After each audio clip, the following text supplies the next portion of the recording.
Hey, I am back. I've got another little golden book. This is Walt Disney's Bedknobs and Broomsticks, and it was a great movie. If you can find that online, that is really a fun movie. It's one of the first ones that they integrated real life action and animations in it, I believe. Or was it stop motion? It might have been a little bit of both. But anyway, it's a really cool, fun, family-oriented movie. So, this is just a kind of a Reader's Digest condensed version. Look, it was my own book when I was really little bitty. Alright, so this is Bedknobs and Broomsticks. It's a Golden Press book. Miss Price was a witch. She was not a wicked witch, but she was a witch all the same. She lived in a little house on a lonely lane where 3 children named Charlie, Carrie, and Paul.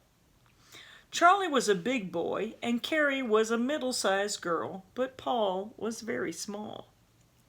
Charlie and Carrie did not want to live with Mrs. Price. They wanted to live in London, but there was a war, and because of the war, children couldn't stay in London. Paul rather liked Miss Price, but no one ever asked what Paul thought. Paul was very small. Paul liked to watch Miss Price flying or through the night on her broomstick. It looked like fun. Paul laughed when Miss Price turned Charlie into a rabbit. Paul was fond of rabbits. The rabbit soon turned back into Charlie, but that was fun too. Charlie's nose wiggled, though. "I think you're a nice witch," said Paul to Miss Price. Miss Price was pleased. She was so pleased that she gave Paul a present. "It's a magic bed knob," she said. "To use it, just put it on the bed in your room and twist it, and the bed will take you wherever you wish to go." "Will it take me to the island of Nambumbu?" asked Paul. "There is no such place," snapped Charlie. "There is too," said Paul. "I read all about it in my picture book." "Silly Paul," said Carrie. "I'm not silly," said Paul. "I'm only small." "It's no crime to be small," said Miss Price. "Besides, it's a thing one gets over." So Miss Price and the 3 children climbed onto the bed, and Paul twisted the magic bed knob. The bed whirled and spun out across the countryside. How cool is that? Bump! The bed landed on a lovely island. "It's Nambumbu!" cried Paul. "I told you so." But what a strange place it was. The children saw a bear fishing in the lagoon and an ostrich playing soccer. The king was playing soccer too. The king was a lion. "If this is Nambumbu," said Miss Price, "and it seems to be, then they must know what the magic words are."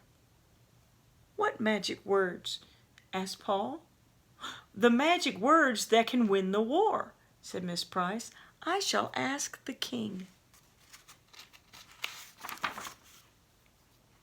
But the king grew frightfully angry when Miss Price asked about the magic words.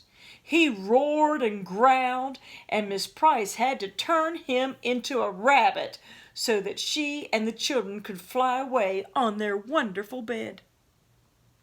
Miss Price was very sad when they reached home. "If only I knew those magic words," she said. "Maybe I know them," said small Paul. "Are they funny words? Are they words like Triguna Tricorum Satis D?" Miss Price stared. "Where did you hear those words?" she asked. "I read them in my picture book," said Paul. They sound like excellent words, said Miss Price, and she repeated them 3 times over. No sooner had she finished than Charlie's Sunday pants danced in the room. Carrie's best dress came flying after the pants. Charlie's pants bowed to Carrie's dress, and the two began to dance. "You see," cried Miss Price, "now we won't have to send men to war. We'll simply send the uniforms and let them do the fighting." That night, an enemy submarine appeared in the cove near Miss Price's house. Enemy soldiers dressed in dark colors climbed the bluffs and found Miss Price and the children. "Turn them into rabbits, Miss Price," said Paul. But Miss Price couldn't remember the words for turning people into rabbits. She and the children were marched off to the village and locked in the museum. In the museum there were old suits of armor and old weapons and uniforms from every age. Miss Price looked at them and smiled.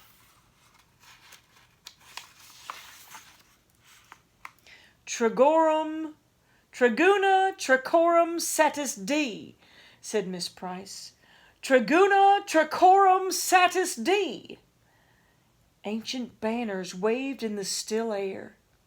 Armored knights on armored horses seized their swords. "You have an army, Miss Price," said Carrie. "And I shall be the one who leads them," declared Miss Price. "Then you'll need this," said small Paul, and he handed Miss Price a broom. Miss Price mounted the broom and flew into battle. Behind her came her troop of empty armor and faded uniforms.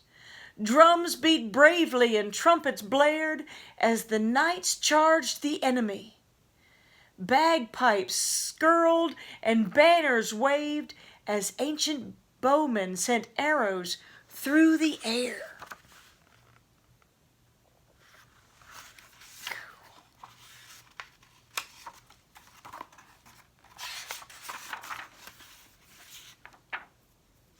"Ghost!" cried one of the enemy soldiers. And a witch is leading them," shouted another. The enemy ran as fast as their legs would carry them. They scrambled down the bluffs and into their submarine and sailed away forever. "You won! You won!" shouted the children, and all 3 cheered for Miss Price until they were hoarse. "I could never have done it without you, Paul," said Miss Price, and this was quite true. Miss Price and the children went back to the little house on the lovely lane so that they could have a party. It was time for a party.